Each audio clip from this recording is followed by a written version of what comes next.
नमस्कार, बखबर में आपका स्वागत है। मैं हूं राघवेंद्र सिंह। आज हम बात करेंगे एक ऐसे विषय पर जो कल आधी रात के बाद से पूरे देश में चर्चा का विषय बना हुआ है। दरअसल जीएसटी की बात लंबे समय से हो रही थी कि इसके जो स्लैब हैं वो या तो कम किए जाएं या उनकी जो दर है उसको घटाया जाए। कल की बात है, वित्त मंत्री श्रीमती सीतारमण ने इस मामले में एक कह सकते हैं राजनीतिक तौर पर धमाकेदार फैसला किया। 4 में से 2 स्लैब घटा दी गई और जो 2 घटकर आई हैं उसमें भी सिर्फ अब 5% और 18% जीएसटी लगेगा। लगभग 125 ऐसी वस्तुएं जो जीएसटी से मुक्त कर दी गई हैं या उन पर जीएसटी कम कर दिया गया है। आज इसी पर बात करेंगे कि मोदी का मिडिल क्लास को एक तरह से ये तोहफा है। मोदी ने या सरकारों में पहली बार मिडिल क्लास की खुलकर मदद की है। इस जीएसटी के घटने बढ़ने पर यही सबसे खास बात उभर के आती है। अभी तक ये था कि या तो उच्च वर्ग को मदद मिलती थी, उद्योगपतियों को छूट मिलती थी, या फिर गरीब वर्ग को अनुदान मिलता था, चाहे वो मुफ्त का राशन हो, बिजली हो, पानी हो, जो भी है। पहली बार मिडिल क्लास को सरकार ने टारगेट किया मदद के मामले में। चर्चा शुरू करें उसके पहले मैं चारों मेहमानों का परिचय कराता हूँ। 2 मेहमान हमारे स्टूडियो में हैं। मध्य प्रदेश के वरिष्ठ पत्रकार श्री देवदत्त दुबे जी, सामाजिक सरोकार और शेयर और बाजार के जानकार उदयवीर सिंह जी स्टूडियो में। उदयवीर जी, आपका स्वागत है। दिल्ली से राजनीतिक विश्लेषक नागेंद्र परमार जी हमारे साथ हैं और फोन लाइन पर है जियो पॉलिटिक्स के एक्सपर्ट रमेश सिंह जी। आप सभी का बहुत स्वागत है। चर्चा शुरू करने के पहले इस मुद्दे पर डॉक्टर मोहन यादव मध्य प्रदेश के मुख्यमंत्री क्या कहते हैं और मध्य प्रदेश में विधानसभा के नेता प्रतिपक्ष उमंग सिंगार का क्या कहना है, पहले इनको सुनते हैं और फिर करेंगे चर्चा की शुरुआत। यशस्वी प्रधानमंत्री श्रीमान नरेंद्र मोदी जी के नेतृत्व में जिस प्रकार से देश ने दुनिया के सामने अपनी तस्वीर बनाई है वो वाकई अद्भुत है। और प्रधानमंत्री जी सभी क्षेत्रों का समान रूप से ध्यान रखते हैं। वैश्विक उथल पुथल के भरे माहौल में भी वो अपने देशवासियों का, उद्यमियों का, गरीब से गरीब आदमी का, हेल्थ सुविधाओं का, प्रत्येक का ध्यान रखते हैं। जैसा कि उनने 15 अगस्त के अपने लाल किले की प्राचीर से उद्बोधन में कहा था, यह अगले समय में बहुत अच्छी सुविधा मिलने वाली है, बहुत अच्छी सौगातें मिलने वाली है। और हमने देखा 1 महीने से भी कम समय में कल जीएसटी की बैठक माननीय वित्त मंत्री जी के साथ जो हुई है, जिस प्रकार से उन्होंने अपनी चीज़ों को कहा है और अगले नवरात्रि से वो लाभ मिलने वाला है 22 सितंबर से। और कितने प्रकार का लाभ है ये गरीब से गरीब आदमी के लिए। ये हमारे लिए ज़्यादा आनंद की चीज़ है कि जो मध्यम वर्गीय, गरीब और कई प्रकार की सुविधा दिन उपयोगी में जो हर कोई व्यक्ति भी लेता है, उन सबको भी इसका लाभ मिलेगा। जिस प्रकार से देश के अंदर महंगाई की मार चल रही है और अनाज हो, चाहे तेल हो, शक्कर हो, आटा हो, ऐसी कई बातें हैं जिस पे महंगाई हमारे सीधे सीधे प्रभावित करती है। बिहार इलेक्शन हो, चाहे मोदी जी या भारतीय जनता पार्टी की अपनी छवि की बात है, जिस प्रकार से जहाज डूब रहा है, तो ये जीएसटी भी एक केंद्र सरकार के पास हथियार था राहत देने का। लेकिन मैं समझता हूं कि कई ऐसे जीएसटी के मामले हैं या बिंदु है जिन पर विचार करना चाहिए जीएसटी काउंसिल को। तो कुल मिलाकर 22 सितंबर से ये राहत की बारिश होना शुरू हो जाएगी। अभी तक तो आसमान से आफत की बारिश हो रही थी, लेकिन जीएसटी की दरों में घटाने से राहत की बारिश भी 22 सितंबर से शुरू होगी। और ये एक तरह से दिवाली का तोहफा नरेंद्र मोदी ने बताया था 15 अगस्त के अपने भाषण में कि बहुत जल्द देश को दिवाली का तोहफा वो देने वाले हैं। तो इसमें प्रतिपक्ष अपने हिसाब से बातचीत करेगा, सरकार अपनी पीठ ठोकोगी, वाहवाही करेगी, राजनीति भी होगी, बिहार चुनाव का मुद्दा भी है। तो सीधी सी बात है कि अगर कोई दल राजनीति कर रहा है तो वो राजनीति करेगा, क्योंकि उसका काम ही राजनीति करना है। अगर वो राजनीति ना करे तो आश्चर्य होगा। तो बिहार चुनाव के चलते अगर ये जीएसटी को जोड़ा जाता है, इसकी कमी को, इसकी घटी दरों को, तो इसमें सरकार ने जो कुछ किया वो गलत नहीं है, क्योंकि हर आदमी यही करता है। अब ऐसे ये भी कह सकते हैं कि जो वोट का मुद्दा है, जिससे वोट चोरी नाम लिया जा रहा है, ये भी बिहार चुनाव को लेकर है। तो जाहिर है कि हर पार्टी अपने हिसाब से राजनीति करती है और सबका एक ही मकसद होता है, राजनीति करो और सत्ता पाओ। समाज सेवा के लिए कोई राजनीति अब करता हो ऐसा मुश्किल जान पड़ता है। किसी दौर की बात थी जब लोग करते थे। अगर अब उन बातों का जिक्र करेंगे तो शायद आज की पीढ़ी उस पर भरोसा ही नहीं करेगी। लेकिन वो चलिए, दूसरी बातें, जीएसटी पर सौगातों की बारिश हुई है और 22 सितंबर से सब इसमें तरबतर होने वाले हैं, खासतौर से मिडिल क्लास। मैं अंतिम बात जोड़ूंगा इसमें, जब मोदी सरकार का पहला बजट था, 2014 की बात है, उस समय वित्त मंत्री हुआ करते थे अरुण जेटली। अरुण जेटली जी ने अपने बजट भाषण में कहा था, एक लाइन को उन्होंने जोर देकर बोला था, हिंदी और अंग्रेजी दोनों में। उन्होंने कहा कि हमारे बजट में देश का मिडिल क्लास सरकार के भरोसे ना रहे। फिर उन्होंने कहा कि देश का मध्यम वर्ग सरकार के भरोसे ना रहे। उस वक्त भी हमने इस चैनल तो मैं नहीं था, लेकिन अखबारों में हमने लिखा था कि अगर देश का मध्यम वर्ग सरकार के भरोसे ना रहे तो किसके भरोसे रहे, क्योंकि मध्यम वर्ग के भरोसे पार्टियां रहती हैं और वो सरकारों में आती है, और सरकार में आने के बाद वो कहते हैं कि मध्यम वर्ग हमारे भरोसे ना रहे। तो हमने लिखा था उस समय कि क्या पाकिस्तान के भरोसे रहे, अमेरिका के भरोसे रहे, किसके भरोसे रहे? मिडिल क्लास एक ऐसा वर्ग है जो हर चीज़ में सैंडविच की तरह होता है। उसको देश भर की बातों का भी ध्यान रखना है, उसको अपने बजट से ज़्यादा बच्चों की पढ़ाई पर खर्च करना है, उसको अपने बजट से ज़्यादा अपने बेटे और बेटियों की शादी ब्याह पर खर्च करना है। तो सारी चीज़ों पर एक तरह से जोर होता है, मध्यम वर्ग पे होता है, और वो सैंडविच बनता है। पहली बार मोदी सरकार ने मध्यम वर्ग पर कह सकते हैं कि ध्यान दिया है। आज इसी पर चर्चा करेंगे। चारों मेहमानों का एक बार मैं फिर स्वागत करता हूं। चर्चा की शुरुआत नागेंद्र जी आपके साथ करना चाहते हैं। मेरी आवाज़ सुन पा रहे हैं नागेंद्र जी? मेरी आवाज़ सुन पा रहे हैं जी? दरअसल 125 के करीब ऐसी जिन्स हैं जिन पर राहत मिली है। वो वॉशिंग मशीन, धुलाई से लेकर टूथपेस्ट और फिर मक्खन की बात करें, ड्राई फ्रूट्स की बात करें, इन सब पर आपका क्या कहना है? ये जो फैसला हुआ है मोदी सरकार का, क्या ये मध्यम वर्ग को खुशहाल बनाएगा, गरीबों को भी खुशहाल बनाएगा? इसमें खास बात यह है कि जो ऐश्वर्य की चीज़ें हैं, जो नशे की चीज़ें हैं, इस पर सरकार ने टैक्स लगाया है। जब हम कॉमर्स की पढ़ाई करा करते थे, 1980 की बात करें, तब कहते थे कि कर ऐसा होना चाहिए कि जो कर को भुगतान कर सकता है उस पर ज़्यादा लगाया जाए, और जो लोग कर का भुगतान नहीं कर सकते उनको रियायत दी जाए। उस फार्मूले पर ये जीएसटी की राहत नजर आती है। आपकी राय नागेंद्र जी? जी राघवेंद्र जी, जैसे आपने शुरुआती संबोधन में कहा ना कि आसमान से आफत की जो बारिश थी, उसके बीच में अब ये राहत की बारिश आती दिखाई दे रही है। तो ये वास्तव में राहत की बारिश है, और मैं आपकी इस बात से भी सहमत हूँ कि बड़े लंबे अरसे के बाद में पूरी तरीके से मिडिल क्लास को फोकस किया गया है, उसे राहत देने की कोशिश की गई है, उसका विशेष रूप से ध्यान रखा गया है। और मैं तो ये नहीं कहूंगा कि सिर्फ मिडिल क्लास के लिए, ये पूरे देश के लिए बहुत, देखिए जब से ये जीएसटी का ये स्लैब लगे थे, 4 स्लैब थे, तब से ये बातें उठने लग गई थी अलग अलग तरीके से कि भाई ये 4 स्लैब क्यों है, कहीं ज्यादा था या कुछ उस तरह का था। अब सरकार ने इसका सरलीकरण कर दिया है, इसे कम कर दिया है, सिर्फ 2 ही स्लैब रखे हैं मोटे तौर पे। तो ये इस तरीके से पूरे देश के लिए राहत की बात है। और ये इस मायने में भी ज्यादा जरूरी है कि पूरी दुनिया में जो इस समय बदलाव है राघवेंद्र जी, अब दुनिया पे वो देश राज करेंगे जो जिनकी आर्थिक रूप से समृद्ध होंगे, जिनकी अर्थव्यवस्था समृद्ध होगी और जो तकनीकी तौर पे समृद्ध होंगी, उन्हीं देशों का बोलबाला रहेगा। उस दिशा में भी मैं इसे एक अच्छा कदम मानता हूँ। आप देखिए ना, अभी हमारी जो महंगाई दर है वो 1.55 के करीब है, और उससे आप ये मानिए 5 गुना के करीब हमारी जो आर्थिक विकास दर है वो 7.8 अप्रत्याशित विकास दर रही है जी।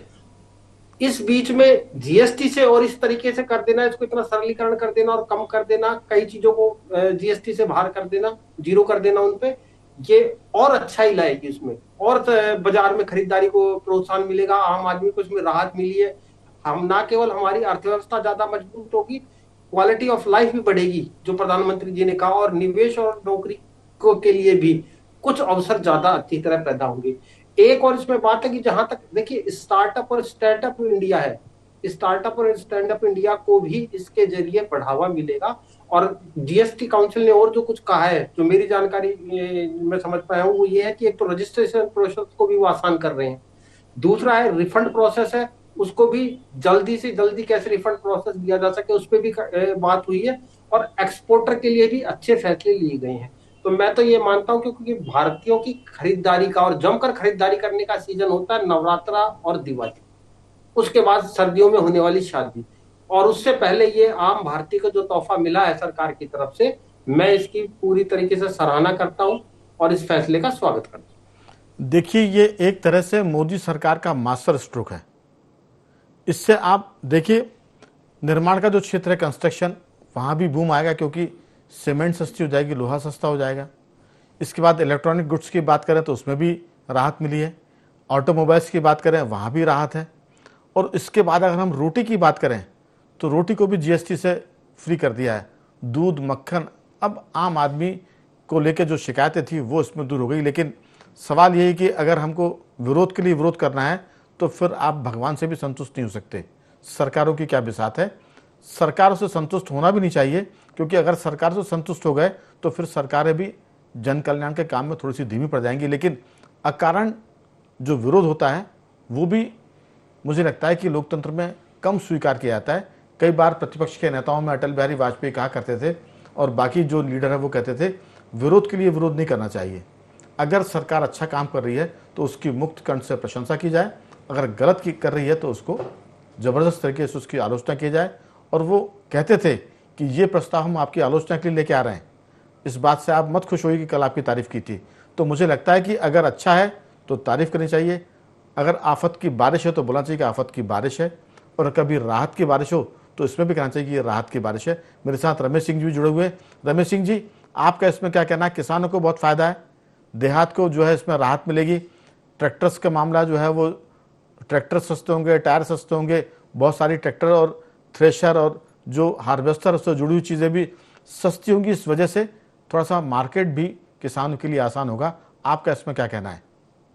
राघवेंद्र जी, आप मेरी आवाज सुन रहे हैं? जी, आ रही है आपकी आवाज। राघवेंद्र जी, मोदी सरकार का ये क्रांतिकारी कराधान और सरलीकरण, मैं कहता हूँ कि अब मध्यम वर्ग को तो सबसे ज्यादा लाभ है इसमें, निम्न वर्ग और उच्च वर्ग को इसमें लाभ होता है। इससे किसान भी आ रहा है, शिक्षा जो स्वास्थ्य कर्मी भी आ रहे हैं, और जो शिक्षार्थी है उनको भी इससे लाभ मिलेगा। सबसे महत्वपूर्ण बात यह है कि प्रधानमंत्री जी कहते हैं कि हम विकसित राष्ट्र बनाना चाहते हैं। तो विकसित राष्ट्र के लिए सिर्फ राजस्व बहुत सारा इकट्ठा हो और विकास कार्य हो, इससे ही अकेला विकसित राष्ट्र के लिए उसमें रहने वाले लोगों के जीवन स्तर में सुधार हो, उनकी क्रय शक्ति अधिक हो, वो अधिक सुखी दिखें, अधिक खुश दिखें, उनके पास विलासिता के साधन अधिक हो, ये जरूरी है। तो इसके लिए सरकार ने जो टैक्सेशन में घटोती जीएसटी में 2 स्लैब बनाया है 4 की जगह, तो इससे वो सब वो लक्ष्य पूरे होते हैं। पहले जीएसटी जब शुरू लागू हुआ था तो किसी को बहुत समय तक तो समझ में नहीं आता किसी को जीएसटी के साथ, धीरे धीरे समझ में आने लगा था। लेकिन ये जटिल प्रक्रिया थी कराने की, और इससे आम आदमी बहुत परेशान था। महंगाई से अब इसमें राहत।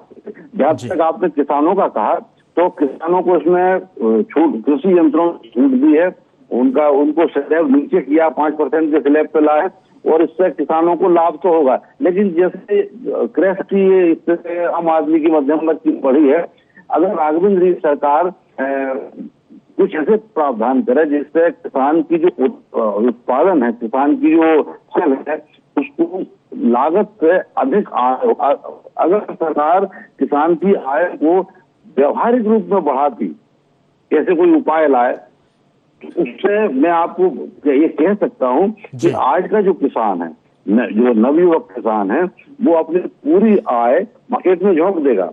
इससे जो मार्केट उद्योग धंधों को भी बूस्ट मिलेगा, मार्केट को भी बूस्ट मिलेगा, और इससे जो प्रति व्यक्ति आय है, जो जीडीपी है, जीडीपी भी बढ़ेगी। और सही मायने में किसान को लाभ तब होता जब उसकी आय बढ़े। हालांकि ये जो प्रावधान किए है जीएसटी में स्लैब नीचे किया है, इससे फायदे होगा, लेकिन बहुत ज्यादा देखिए रमेश जी, 2 तरीके हैं। एक तो आय बढ़ जाए तो आपकी जेब में पैसा बढ़ गया, दूसरा ये कि आपका खर्च कम हो जाए, तो ये भी आय बढ़ने की तरह होता है। बहुत उपाय है जी। लेकिन असल में बताओ, आपको किसान को की आय बढ़ाने लिए उसका खर्च कम हो, ये लागत किसानों की फसलों में बहुत ज्यादा आ रही है। वो लागत का हाल ये है कि अगर वो लागत ना आए तो फिर उसको कुछ भी नहीं मिलता। बीमारियां ऐसी ऐसी आती है, उनके लिए जो दवाइयां हैं उनका छिड़काव बहुत जरूरी है। डीएपी यूरिया है, उसके बगैर उत्पादन होता नहीं है। जमीनें इतनी मतलब नशीली हो गई है, उनको नशे की इतनी लग गई है। ये भी रमेश जी बड़ा मुद्दा, लेकिन इसका बड़ा हल किसान के खुद के पास है। अगर वो खाद से बचना चाहता है तो गाय को पाले, गोबर खाद पर जाए, वर्मी कंपोस्ट पर जाए, क्योंकि सरकारों के पास उपाय नहीं है। रासायनिक खाद जब से आई है उत्पादन तो बढ़ा है, लेकिन किसान की मुश्किल में है, क्योंकि फसलों में बीमारियां बढ़ गई हैं। फसलों का जो एक तरह से जो उसकी वैरायटी है, जो उसकी गुणवत्ता है, वो घट गई है। तो इस पर फिर कई विस्तार से बात करेंगे, लेकिन अभी तो मैं कह सकता हूं कि जो चीज़ है, इनकम टैक्स की स्लैब सरकार ने बजट में कम की थी, उससे मिडिल क्लास को फायदा हुआ। अब जीएसटी में सरकार ने उसका ध्यान रखा है, तो मुझे लगता है कि चौतरफा एक तरह से सुखद खबरें हैं। उदयवीर जी, मामला जीएसटी तक नहीं है, इस पर लोग कह रहे हैं कि मोदी सरकार ने राजनीति की है। मैंने चर्चा में कहा था राजनीति तो करेंगे ना, क्योंकि वो राजनीतिक पार्टी के आदमी है। सरकारें ऐसा फैसला भी करेंगी कि जिसके फैसलों से उसका वोट बढ़े, वो चुनाव जीते। तो इसमें कोई एतराज नहीं है। ये बड़ा हल्का सा तर्क है कि साहब बिहार चुनाव आए इसलिए ऐसा किया है, तो क्यों नहीं कोई करेगा। वोट चोरी का मामला भी उसी का हिस्सा है। आपकी राय, जीएसटी के इस बदलाव में जो बाजार में बयार आएगी, जो बात नागेंद्र जी कर रहे थे कि इसके बाद शादी ब्याह का मौसम आएगा, इसके बाद सर्दी में जो लोग खरीदारी करेंगे तो पूरा मार्केट गुलजार होगा। जब मार्केट अच्छा होगा तो जाहिर है कि देश की जीडीपी ऊपर आएगी, किसानी अच्छी हो रही है तो जो आपका कृषि उत्पादन वो बढ़ेगा, तो सब चीज़ें ठीक दिख रही है, ऐसा लग रहा है। आपका इसमें क्या कहना है? मेरा मानना ये है कि जो ये जीएसटी में सुधार किया गया, 2 स्लैब लाए गए हैं, ये विचार तो अरुण जेटली जी का था जब उन्होंने इसको लोकसभा में पेश किया था। उस समय उन्होंने बोला था कि आज ये 4 स्लैब के अंदर है, भविष्य में इसको हम 1 स्लैब में लेके आएंगे, 1 स्लैब नहीं तो कम से कम 2 स्लैब में। तो ये विचार उन्होंने उस समय जब जीएसटी लागू हो रहा था तब रखा था। अब रही बात बाजार की, तो बाजार इससे बहुत ज़्यादा उम्मीद कर रहा था। इस सुधार से बाजार में जो बूम आएगा वो आपको करीब 20-25 दिन में दिखाई देगा, क्योंकि जब ये लागू होगा और मार्केट के अंदर जो खरीदारी अभी दिवाली के समय आने वाली है, त्योहारों के समय आने वाली है, इसका बूस्ट आपको दिखेगा 20-22 दिन के अंदर। तो उससे मार्केट तो बढ़ेगा ही बढ़ेगा। भारत की जीडीपी जो है वो 1.5% तक बढ़ जाएगी इसके आने से। तो आप मान के चलिए 7.8 है, तो 8 को क्रॉस करके 9 के आसपास ये भारत की जीडीपी पहुंच जाएगी। और इस सुधार से भारत की अर्थव्यवस्था को भारी तरक्की मिलेगी, मेरा ऐसा मानना जी। कुल मिलाकर कह सकते हैं कि जब पूरी दुनिया में आर्थिक मंदी की आहट है, जब पूरी दुनिया महंगाई से जूझ रही है, ऐसे में चाहे जो कुछ कहा जाए, महंगाई के मामले में जितनी महंगाई पूरी दुनिया में बढ़ रही है उस हिसाब से भारत में महंगाई का प्रतिशत कम है। मंदी की जहाँ तक बात है तो भारत मंदी की आहट से बहुत दूर है। यहाँ एक तरह से तरक्की हो रही है हर क्षेत्र में। ऑटोमोबाइल्स में तरक्की हो रही है, कंस्ट्रक्शन के क्षेत्र में तरक्की हो रही है। और जो सबसे खास बात है देवदत्त जी, सरकार ने इस चीज़ पर ध्यान रखा है जिसकी लोग बहुत पहले से मांग भी कर रहे थे कि जो स्वास्थ्य का मामला है, सरकार ने आयुष्मान की कार्ड की बात की है, लेकिन उसके बाद जो हेल्थ इंश्योरेंस होता था उसकी प्रीमियम चुकाने में भी दिक्कत होती थी, क्योंकि सरकार ने उस पर जीएसटी का बड़ा लेबल लगा रखा था, उसको भी घटाया। अब आपकी सेहत भी सुधरेगी, लेकिन सरकार ने तंबाकू पर टैक्स बढ़ा दिया है, विलासिता की चीज़ों पर टैक्स बढ़ाया है। तो आम आदमी को एक औसत से अच्छी ज़िंदगी जीने के सारे प्रबंध सरकार कर रही है। जो बहुत ऊपर ज़िंदगी जीना चाहते हैं सरकार उससे टैक्स ले रही है। एक चीज़ मैं और जोड़ूंगा, आखिरी वाक्य, कि लोग कहते हैं कि टैक्स ऐसा होना चाहिए कि जैसे फूल से भंवरा पराग ले लेता है, पराग ले भी लेता है वो, और फूल सूखता भी नहीं है।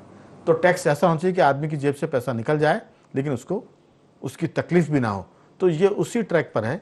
आप देखिए कि आर्थिक स्थिति में हमारे मुद्रा कोष भरे हैं, विदेशी मुद्रा का भंडार रिकॉर्ड पर है, ऑल टाइम हाई पर चल रहा है। शेयर मार्केट बहुत उतार चढ़ाव के बाद संभल जाता है, क्योंकि भारतीय जो शेयर मार्केट के निवेशक हैं वो इसको बचा के चलते हैं। आपकी राय, जीएसटी उस मामले में और संजीवनी प्रदान करेगा मुझे लगता है। जी, राघवन जी, जिस तरह से जब भी राज्य सरकार का बजट पेश होता था, केंद्र सरकार का बजट पेश होता था, तो एक मध्यम वर्गीय की हमेशा शिकायत रहती थी कि हम टैक्स भरते हैं, लेकिन राहत जब मिलेगी तो गरीबी रेखा से नीचे वालों को फ्री मकान, जो भी योजनाएं रहती थी, या फिर बहुत उद्योगपतियों को उनका ऋण माफ़ कर देना। ये पहली बार ऐसा हुआ कि मध्यम वर्ग बहुत राहत में है, जो बड़ा वर्ग है उसके लिए पहली बार राहत दिख रही है। उसके लिए लग रहा है कि हमारी शुभचिंतक भी कोई है, कोई सरकार है जो हमारे ऊपर पहली बार ध्यान दे रही। तो मुझे लगता है इससे सबको फ़ायदा हो, गरीब को ही फ़ायदा हो। जब बाज़ार में चीज़ें सस्ती होंगी तो गरीब को ही फ़ायदा होगा, अमीर जो उद्योगपति उनका उत्पादन भी बढ़ेगा। ऐसी बहुत सारी चीज़ें, तो एक सोची समझी रणनीति के तहत, जैसा आप कह रहे हैं कि हो सकता है बिहार चुनाव के कारण हो, तो राजनीतिक दल चुनाव जीतने के लिए उम्मीदवार क्या क्या नहीं करते, बूथ कैप्चरिंग, शराब बंटवाना, पैसे बंटवाना और लड़ाई झगड़े सब कुछ करते। एक तरीका वो है चुनाव जीतने का, और दूसरा है दिल जीतने का। जो सरकार में होते हैं वो रियायत देते हैं, राहत देते हैं, और जो विपक्ष होता है वो लोभ लुभावन घोषणा पत्र देता है। तो तरीका तो सब अपनाएंगे चुनाव जीतने का, क्योंकि राजनीतिक दल है अंततः है तो उनका लक्ष्य है चुनाव जीतना है। तो इस हिसाब से कोई नहीं, यदि राहत दे के आप चुनाव जीत रहे हैं, दिल जीत के आप चुनाव जीत रहे हैं, या चुनाव के लिए कर रहे हैं, तो कोई दिक्कत नहीं है। आम आदमी को राहत मिले, खासकर मध्यम वर्गीय को, तो ये बड़ी बात है, क्योंकि उस पर बहुत बोझ पड़ रहा था इस समय।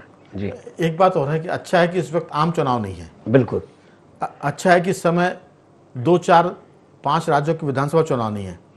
देश में कितने राज्य हैं, उसमें सिर्फ एक राज्य में चुनाव है। और अगर आपको सरकार की उपलब्धियों पर पोछा लगाना है, पानी फेरना, तो कह सकते हैं कि बिहार राज्य के चलते सरकार ने ये फैसला किया है। अभी 3 राज्यों के चुनाव होते तो बोलो 3 राज्यों के चलते ऐसा फैसला किया है। तो सवाल ये है कि आरोप या किसी भी चीज़ को आप नीचे गिरा दें, लेकिन जो सच है वो अपनी जगह है। सरकार की आलोचना बिल्कुल की जानी चाहिए, लेकिन अगर अच्छा काम हो तो उसकी फिर खुले दिल से तारीफ भी हो। नागेंद्र जी, आपकी बहुत छोटी टिप्पणी। देखिए राघवेंद्र जी, इस देश में क्योंकि एक देश एक चुनाव अभी है नहीं, इसके चलते हर साल कम से कम 3 से 4 राज्यों में चुनाव होते हैं, और इसके चलते सरकार को हमेशा चुनावी मोड में रहना पड़ता है। तो इस हिसाब से तो जब भी आप कभी भी किसी भी बात को लेकर घोषणा कीजिए, विपक्षी दलों के पास हमेशा ये मौका रहता है कि अब फला राज्य का चुनाव है तो उसको देख के की हुई है, क्योंकि 4 से 5 जब चुनाव होंगे एक साल में, तो सरकार इस हिसाब से तो कुछ घोषणा कर ही नहीं सकती है। जो भी कुछ घोषणा करेगी, जो भी अच्छे फैसले लाएगी जनता के लिए, विपक्षी दल ने हमेशा उसी चुनाव के एंगल से देखेगा। लेकिन मैं इसे मानता हूं कि ये आम आदमी को राहत देने वाला फैसला है, और उसका एक बहुत दूरगामी परिणाम, मैं सिर्फ 30 सेकंड बोलूंगा, वो ये है कि जब बाजार गुलजार होगा नवरात्र की खरीदारी, दिवाली की खरीदारी और शादी की खरीदारियों से, और जब जीडीपी और बढ़ेगी, तो देखिएगा, मेरा ऐसा दृढ़ विश्वास है कि जब ये बढ़ी हुई जीडीपी की रिपोर्ट जाएंगी तो ट्रंप इन रिपोर्टों को, ट्रंप के विशेषज्ञ इन रिपोर्टों को देख के आप देखिएगा कि टैरिफ वाले फैसले में भी उन्हें वापस पलटेंगे। बिल्कुल, क्योंकि जब सब कुछ करने के बाद में टैरिफ लगाने के बाद हमारी आर्थिक विकास दर बढ़ रही है, तो अमेरिका पीछे हटेगा। मेरा ऐसा मानना है अगले 4-6 महीनों में। बिल्कुल, इसमें कोई शक नहीं कि जो नवरात्रि का समय है, दशहरे का समय है, दिवाली का समय है, इसमें ऑटोमोबाइल्स में, स्वर्ण की मान जेवरात की खरीदी में, बहुत मकानों की खरीदी में बूम आने वाला है। और ये एक तरह से टर्निंग पॉइंट होगा उन सब के लिए, और जवाब होगा ट्रंप के लिए भी कि जो भारत की अर्थव्यवस्था को कमजोर करना चाहते थे। रमेश जी, आपकी छोटी सी राय। राघवन जी, इस सुधार का अर्थव्यवस्था पर बड़ा व्यापक असर पड़ेगा, सकारात्मक असर पड़ेगा। लोगों की क्रय शक्ति बढ़ी है, तो मैं उम्मीद करता हूं कि जो युवा वर्ग है उसे नए नए कारोबार करने में मदद मिलेगी, और ये स्वरोजगार में सहायक होगा। इसके साथ साथ सबसे महत्वपूर्ण बात यह है कि इसके जो दूरगामी और बहुआयामी असर है वो अभी हमें दिख रहा है अर्थव्यवस्था पर। मैंने ये देखा कि ऐसे जब सुधार आते हैं तो इनके कुछ ऐसे लाभ भी आते हैं जिनका अनुमान पहले नहीं होता। जैसे कोविड के टाइम पे सॉफ्टवेयर इंडस्ट्री बहुत बूम किया था, इसके बाद घर बैठे बैठे काम करने की जो सुविधा मिली थी वो पहले पता ही नहीं था किसी को, लेकिन वो सुविधा आई और उस पर जो खर्च होता इंडस्ट्री के लिए वो खर्च में बहुत कटौती हुई थी। तो इससे स्वरोजगार के अवसर बढ़े और इससे अब अर्थव्यवस्था को कुछ ऐसे भी लाभ होंगे जिनका आज हमें अनुमान नहीं है, लेकिन वो भविष्य के गर्भ में छुपे हुए हैं। बिल्कुल उदयवीर जी, दरअसल इसमें एक तीर से कई निशाने हैं।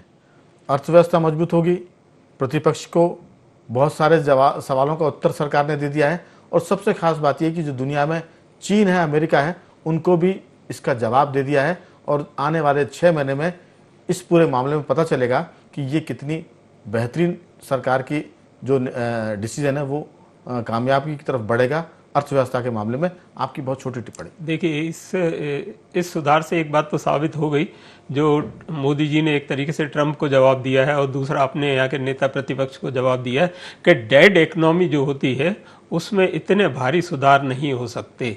तो इसका मतलब है कि हमारी इकोनॉमी कितनी पावरफुल है जिसकी वजह से जीएसटी में इतने भारी सुधार हुए हैं। और जी, कुल कह सकते हैं कि अगर बिहार चुनाव हारे तो फिर कहेंगे कि वोट चोरी तो अपनी जगह थी, ये जीएसटी का मामला भी इसमें हो गया। और सरकार को चुनाव के पहले ऐसे फैसले ना करने की भी व्यवस्था होनी चाहिए। ये भी डिमांड आ सकती है कि चुनाव के पहले सरकार कोई राहत नहीं देगी क्योंकि उससे हम चुनाव हार जाते हैं या सरकार चुनाव जीत जाती है। बहुत 2-4 वाक्यों में टिप्पणी देवदत्त जी। जी बिल्कुल, वो तो होता ही है कि जब कोई तरीके से कोई दल जीत जाता है तो विरोधी दल उसमें मीन में निकालेगा और वो होगी, क्योंकि हार के 100 बहाने जो होते हैं वो ढूंढने ही पड़ते हैं।